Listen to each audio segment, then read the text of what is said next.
नमस्कार, आप देख रहे हैं के न्यूज नेशनल और मैं हूं आपके साथ मानसी। खबरों पर गौर करने से पहले एक नजर हेडलाइंस पर।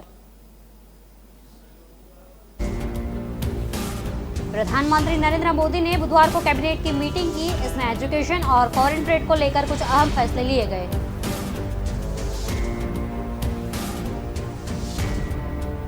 पश्चिम बंगाल की भवानीपुर समेत 3 विधानसभा सीटों से मतदान शुरू। भवानीपुर के साथ ही मुर्शिदाबाद जिले के जंगीपुर और शमशेरगंज सीटों पर में मतदान हो रहा है।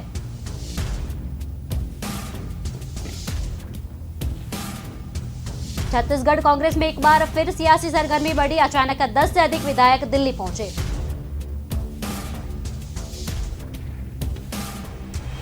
टीपीसीसी अध्यक्ष नवजोत सिंह सिद्धू के इस्तीफे के बाद पंजाब के कांग्रेस सरकार में डीजीपी और एजी के हटाने पर मंथन शुरू।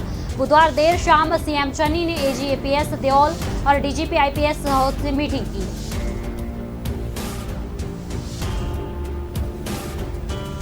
जम्मू कश्मीर के उरी सेक्टर में मुठभेड़ के दौरान जिंदा गिरफ्तार हुआ आतंकी अली बाबर ने बुधवार को मीडिया के सामने आतंकी साजिश के कई राज उगले। प्रधानमंत्री नरेंद्र मोदी ने बुधवार को कैबिनेट की मीटिंग की। इसमें एजुकेशन और फॉरेन ट्रेड को लेकर कुछ अहम फैसले लिए गए। तीनों फैसलों को खास तौर पर जिक्र किया जा सकता है। पहला, 2 रेल लाइन का दोहरीकरण। दूसरा, नियति बढ़ाने के लिए उपाय। तीसरा, मिड डे मील की जगह प्रधानमंत्री पोषण योजना। सरकारी स्कूल में पढ़ने वाले बच्चों के लिए पीएम पोषण स्कीम शुरू करने का फैसला लिया गया है। पीएम पोषण स्कीम शुरू करने का फैसला लेने के बाद यह योजना मिड डे मील की जगह लेगी। इस स्कीम के तहत 11.2 लाख से ज्यादा सरकारी स्कूल के बच्चे को 2 दिन का खाना मुफ्त मिलेगा। सरकार ने पीएम पोषण स्कीम के तहत अगले 5 साल तक 1 लाख करोड़ रुपए खर्च करने का फैसला किया। यूनियन मिनिस्टर अनुराग ठाकुर ने बताया कि केंद्र सरकार इस स्कीम को राज्य की मदद से चलाएगी। केंद्रीय शिक्षा मंत्री धर्मेंद्र प्रधान के मुताबिक बाल वाटिका में आने वाले 1 से 5 साल के बच्चों के पीएम पोषण मिलेगा। उन्होंने बताया कि स्कूल में इस योजना के लिए स्थानीय स्तर पर उगाए गए पौष्टिक अनाज उपलब्ध कराए जा सकते हैं। ठाकुर ने बताया 1096 करोड़ रुपए के नीमच रतलाम रेल लाइन को डबल लाइन में बदलने का फैसला लिया गया। उनके मुताबिक राजकोट कानासोल रेल ट्रैक को भी डबल किया जाएगा। ऐसा रेल लाइन के दोहरा करने पर 1000 करोड़ का खर्च करेगी।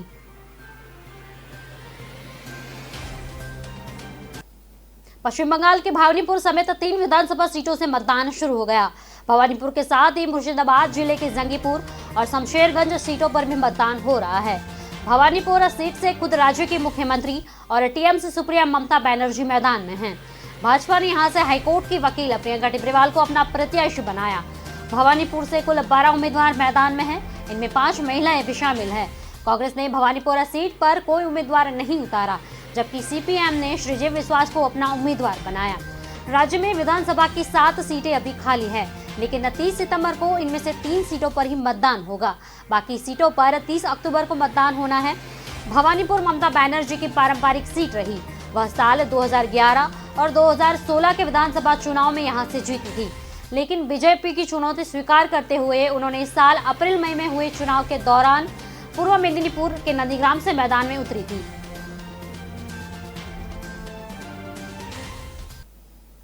छत्तीसगढ़ कांग्रेस में एक बार फिर सियासी सरगर्मी बढ़ी। अचानक 10 से अधिक विधायक दिल्ली पहुंचे। इनमें से बृहस्पति सिंह भी शामिल है। दिल्ली जाकर विधायकों ने एक प्राइवेट होटल में डेरा डाल दिया। खबर है कि सभी प्रदेश कांग्रेस प्रभारी पीएल पुनिया से मुलाकात करेंगे। इस दौरे से प्रदेश में कैबिनेट में बदलाव या नेतृत्व परिवर्तन के बारे में फिर से चर्चाएं शुरू होंगी।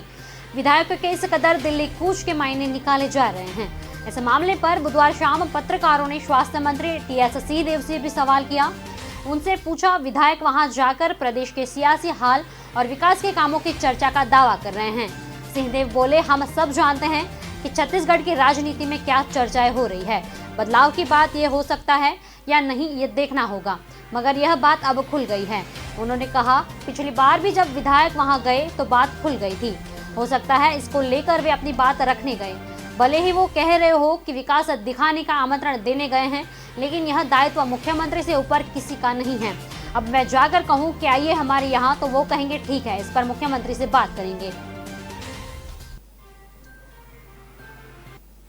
नवजोत सिंह सिद्धू के इस्तीफे के बाद पंजाब की कांग्रेस सरकार में डीजीपी और एजी को हटाने पर मंथन शुरू हो गया।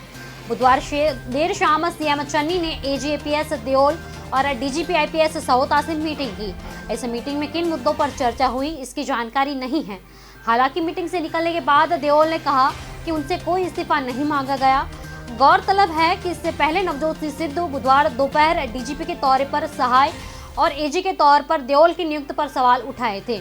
इधर सीएम चुन्नी चंडीगढ़ से पटियाला के लिए निकाल सकते हैं। आज रात को ही सिद्धू के साथ वो मीटिंग कर सकते हैं। राजस्थान कांग्रेस के मंत्री हरीश चौधरी पंजाब प्रकरण की पल पल की सूचना हाईकमान को दे रहा है। वहीं प्रियंका गांधी के करीबी आचार्य प्रमोद ने भी इस्तीफों को लेकर नवजोत सिंह सिद्धू पर निशाना साधा। उन्होंने ट्वीट किया कि पंजाब में पार्टी की सीख दांव पर लगी है और ऐसे माहौल में सिद्धू का इस्तीफा पार्टी हाईकमान के विश्वास के साथ एक बड़ा धोखा है। चौधरी सुबह 9 बजे चंडीगढ़ पहुंचे। उनका नवजोत सिंह सिद्धू और सीएम चन्नी से मुलाकात का कार्यक्रम था। हालांकि मुलाकात हुई या नहीं, इस पूरे कार्यक्रम को गोपनीय रखा गया था। हाईकमान पंजाब में सीधे किसी से बात नहीं कर रहा। हरीश चौधरी पूरे घटनाक्रम पर नजर बनाए हुए हैं और पल पल की जानकारी आलाकमान तक पहुंचा रहे हैं।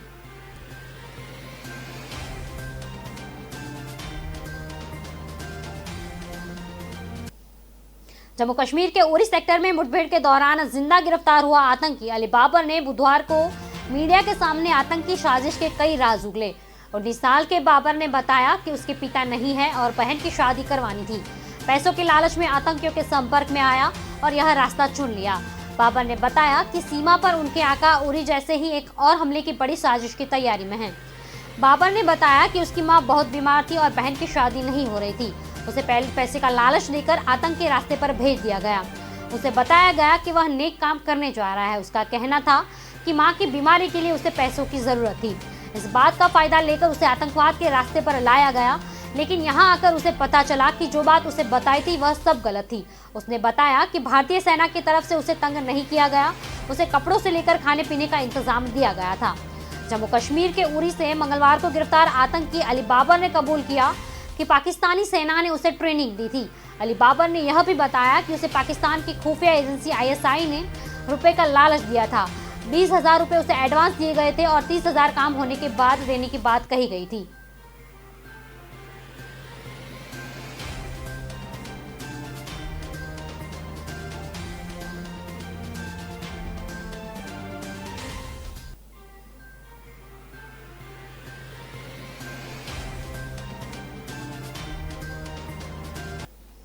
तो फिलहाल रुकते हैं एक छोटे से ब्रेक के लिए। तब तक जुड़े रहिए के न्यूज़ नेशनल के साथ।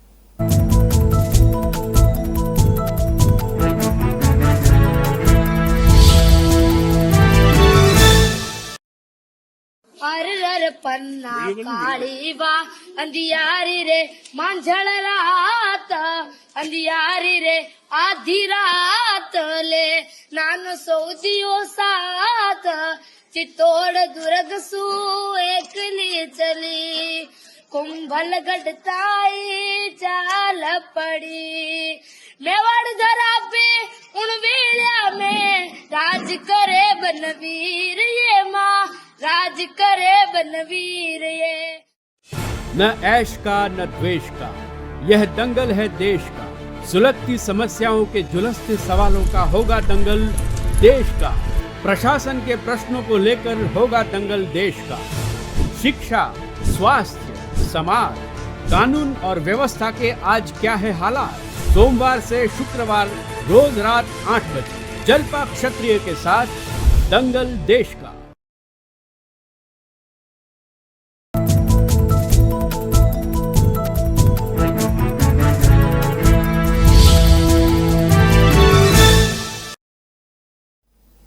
ब्रेक के बाद आपका स्वागत है। तो बढ़ते हैं आगे की खबरों की ओर। कैप्टन अमरिंदर सिंह बीजेपी में शामिल होते हैं तो पंजाब की सियासत पर इसका बड़ा असर पड़ेगा। कलह से जूझती पंजाब कांग्रेस के लिए यह बड़ा झटका साबित होगा। खासकर नवजोत सिंह सिद्धू के इस्तीफे के बाद कांग्रेस में पहले ही हड़कंप मचा हुआ है। वहीं भाजपा के लिए कैप्टन का आना दोनों हाथ में लड्डू जैसा है।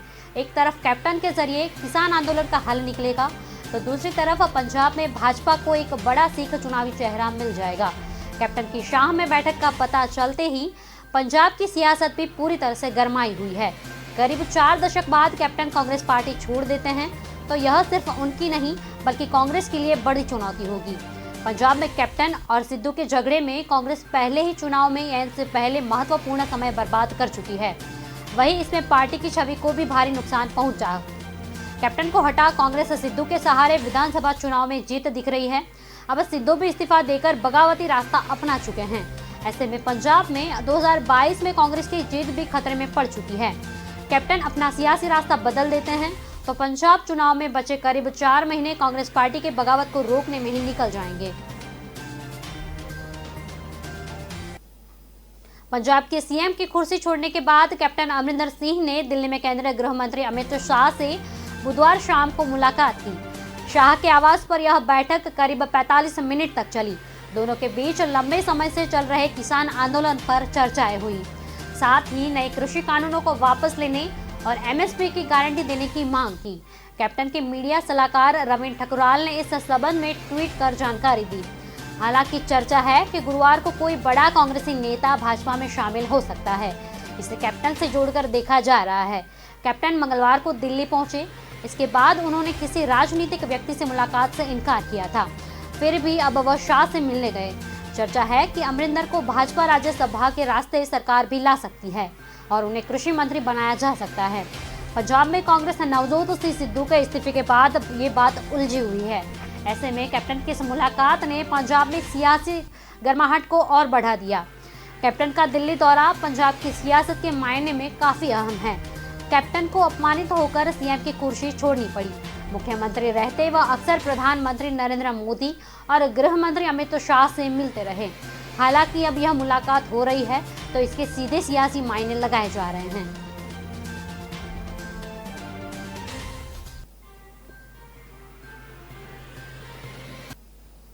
पंजाब की कांग्रेस सरकार में चल रहे संकट को लेकर अब वरिष्ठ कांग्रेस कपिल सिब्बल ने नाराजगी जताई।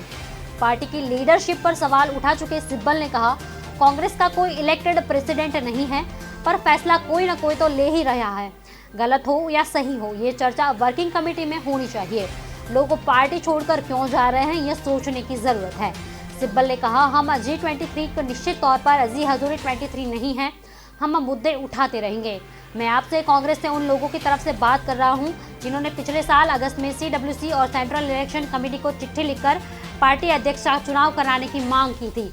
हम पार्टी नेतृत्व की तरफ से अभी भी उस पर एक्शन लिए जाने का इंतजार कर रहे हैं। हमारी पार्टी में कोई अध्यक्ष नहीं है, इसलिए हम नहीं जानते कि ये फैसला कौन ले रहा है। हालांकि हमें मालूम है, लेकिन तब भी हम ये बात नहीं जानते। हमारे सीनियर साथियों में से किसी ने तुरंत CWC की मीटिंग बुलाने के लिए कांग्रेस अध्यक्ष की या तो चिट्ठी लिखी या तो जल्दी लिखी जाने वाली है। इससे हमें पार्टी के हालात पर बात करने का मौका मिलेगा। हम यह जान सकेंगे कि अभी पार्टी कहां खड़ी है।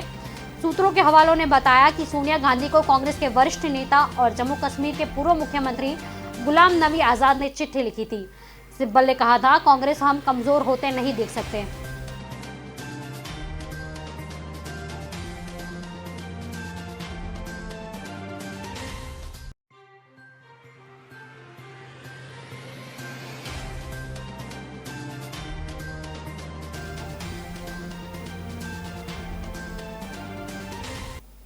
अफगानिस्तान पर तालिबान के कब्जे के बाद अब यहां के पूर्व उपराष्ट्रपति अमरुल्लाह सालेह ने निर्वासित सरकार का गठन कर दिया। सालेह ने कहा है कि वो इस निर्वासित सरकार के कार्यवाहक राष्ट्रपति होंगे, क्योंकि पूर्व राष्ट्रपति अशरफ गनी न तो उनके साथ है और न ही वो अफगानिस्तान में मौजूद है। सालेह इस वक्त स्विट्जरलैंड में मौजूद है।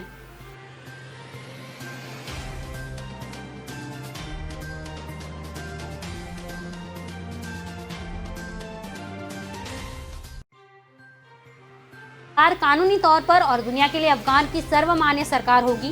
स्विट्जरलैंड स्थित अफगानिस्तान एम्बेसी ने भी सालेह का यह बयान जारी किया। इस बयान में साफ तौर पर कहा गया कि तालिबान ने अफगानिस्तान में जो सरकार बनाई है, इंटरनेशनल लॉ के हिसाब से उसका कोई वजूद नहीं है और न ही वो अफगान लोगों को प्रतिनिधित्व करता है। निर्वासित सरकार के बारे में संबंधित लोगों से बातचीत की गई।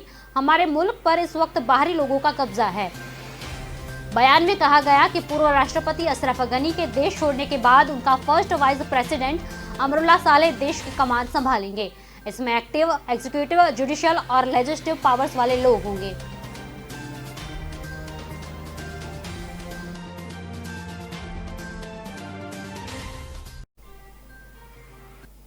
अफगानिस्तान पर तालिबान के कब्जे के बाद दुनिया पर एक नया खतरा मंडरा रहा है।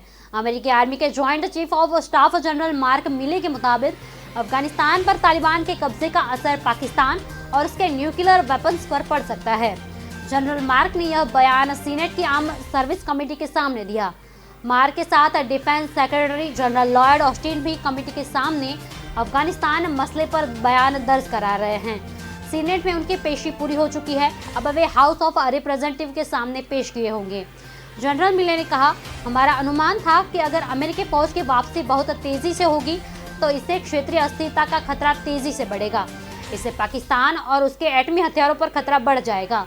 इस बारे में प्रेसिडेंट बाइडेन को भी बता दिया गया। तालिबान पर 20 साल तक अमेरिकी फौजों ने दबाव बनाकर रखा।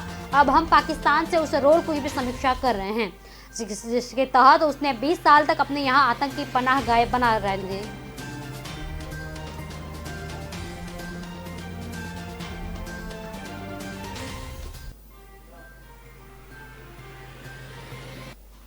तो वक्त हो चला है एक छोटे से ब्रेक का, तब तक जुड़े रहिए के न्यूज़ नेशनल के साथ।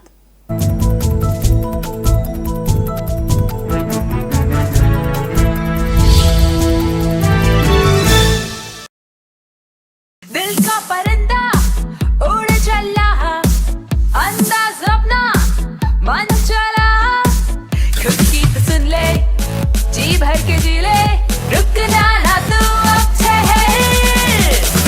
Lyra, Lyra, anytime, anywhere. Lyra, Lyra, everybody loves to wear. Lyra, anytime, anywhere.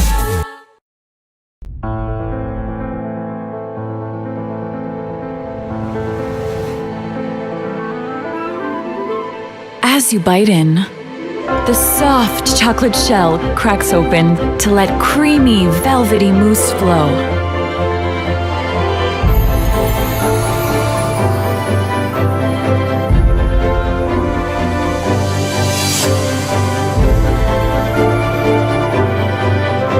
New Fabel Soft Centers. Little pieces of magic.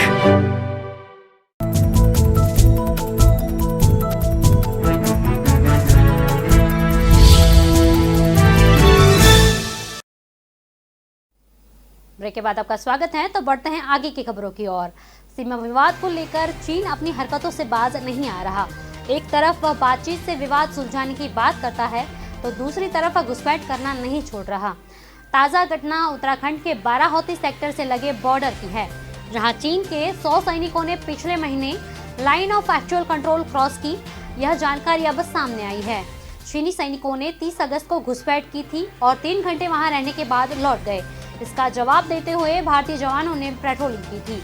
हालांकि चीनी घुसपैठ के बारे में आधिकारिक तौर पर कोई जानकारी नहीं दी गई है। मीडिया रिपोर्ट्स के मुताबिक घोड़ों पर आए चीनी सैनिकों ने भारतीय सीमा में घुसकर तोड़फोड़ की और लौटने से पहले एक पुल भी तोड़ दिया। बता दें, बाराहोती वही इलाका है जिसमें चीन ने 1962 की जंग से पहले भी घुसपैठ की थी। उत्तराखंड के बाराहोती सेक्टर में LAC को लेकर भारत और चीन में मतभेदों को चलते छोटी मोटी घुसपैठ होती रहती है, लेकिन इस बार चीनी सैनिकों की संख्या चौंकाने वाली थी। चीन ने बाराहोती सेक्टर में LAC के पास निर्माण भी बढ़ा दिए। पिछले हफ्ते ही रिपोर्ट सामने आई थी कि चीन ने पूरे लद्दाख में पास करीब 8 लोकेशन पर अस्थायी टेंट जैसे रहने की व्यवस्थाएं की। मीडिया रिपोर्ट्स के मुताबिक पीपल्स लिबरेशन आर्मी ने उत्तरी इलाके में काराकोरम पास के करीब बोहाब जिला से लेकर पीयू हॉट स्प्रिंग्स, चांगला, मांजा और चुरुप तक शेल्टर बनाए हैं। यहाँ हर लोकेशन पर 7 क्लस्टर में 80 से तक कंटेनर्स बनाए गए हैं। पटना के बोरिंग रोड के एक ज्वेलरी शॉप में चेन खरीदने आई महिला ने सफाई से चेन उड़ा ली। वह घटना को अंजाम देकर चली गई, लेकिन पता तब चला जब कर्मचारियों को बॉक्स में एक चेन कम मिली। काफी तलाश के बाद जब CCTV खंगाला तो उसमें एक संदिग्ध महिला दिखी, जिसने चेन खरीदने से बहाने एक चेन पर हाथ साफ कर लिया। मंगलवार को हुई घटना के बाद अब ज्वेलर दुकानों में ग्रुप में वीडियो शेयर कर महिला का पता लगाया जा रहा है। हालांकि पुलिस का कहना है इस मामले में अभी उसे कोई जानकारी नहीं दी गई। CCTV फुटेज में दिख रही महिला मुंह पर मास्क लगाई है, जिससे उसका चेहरा ठीक से नहीं पहचान में आ रहा। वह मंगलवार को SK पुरी थाना क्षेत्र के बोरिंग रोड पर स्थित एक ज्वेलरी शॉप में चेन खरीदने के लिए आई। उसने एक एक कर कई बॉक्स के चेन निकलवाए और फिर सफाई से एक चेन उड़ा ली। ज्वेलरी शॉप वाले को जब तक घटना का पता चलता महिला शॉप से जा चुकी थी। अब CCTV से महिला की पड़ताल की जा रही है।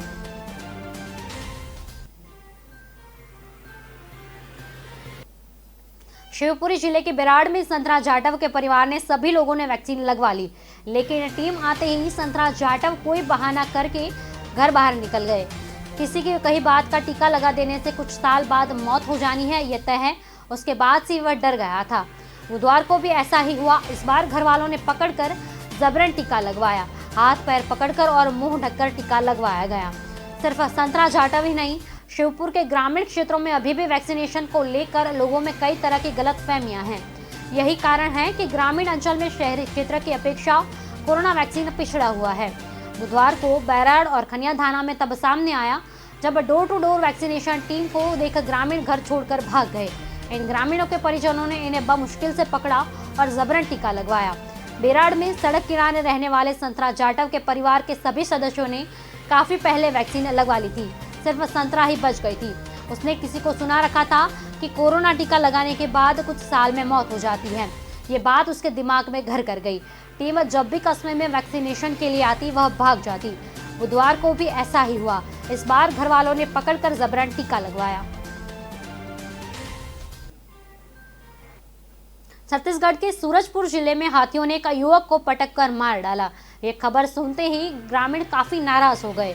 उन्होंने पहले सरहरी प्रतापपुर मार्ग को जाम कर दिया।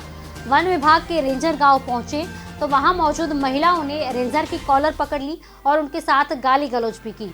बताया गया कि ये बवाल काफी देर तक चलता रहा, जिसके बाद मौके पर पहुंचे वन विभाग के अधिकारियों ने करीब 4 घंटे बाद इस हंगामे को शांत कराया। मामला जिले के प्रतापपुर वन विभाग परिक्षेत्र का है। जानकारी के मुताबिक मंगलवार की रात को 11 बजे ग्राम पहरी के पथरापारा निवासी नारायण पिता रामचंद्र काम कर रहे साइकिल में अपने घर लौट गया था। इस बीच गांव के ही देवलाल के घर के पास बहारा देव के हाथी उसका सामना हो गया। हाथी को देख वो हड़बड़ा गया। वो कुछ कर पाता इससे पहले ही हाथी ने उसे सूंड से उठाकर जमीन पर पटक दिया, जिसके उसकी मौके पर ही मौत हो गई। वहीं अब इस मामले में मुख्य वन संरक्षण अनुराग श्रीवास्तव ने देर शाम रेंजर कमलेश कुमार राय, वनपाल गुलशन यादव व गार्ड जितन सिंह को सस्पेंड कर दिया। इस बात की सूचना परिजनों और गांव वालों को बुधवार सुबह 6 बजे लगी।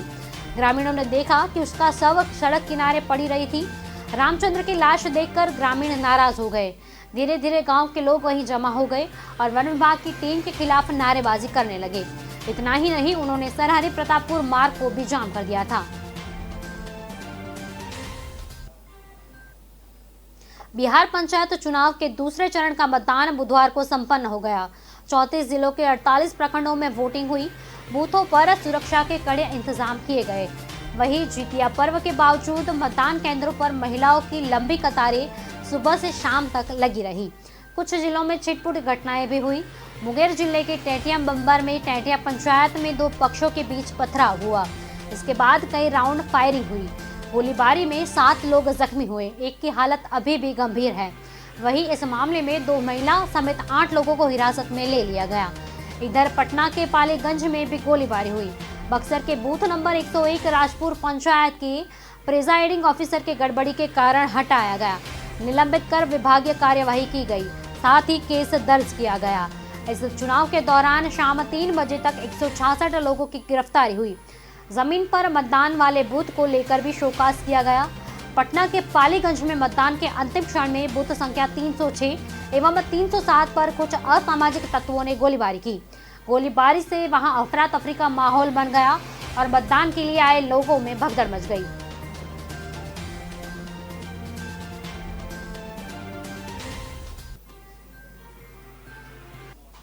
देश विदेश की खबरों में अब सिर्फ इतना ही। आगे की अपडेट के लिए जुड़े रहिए के नेशनल के साथ। नमस्कार।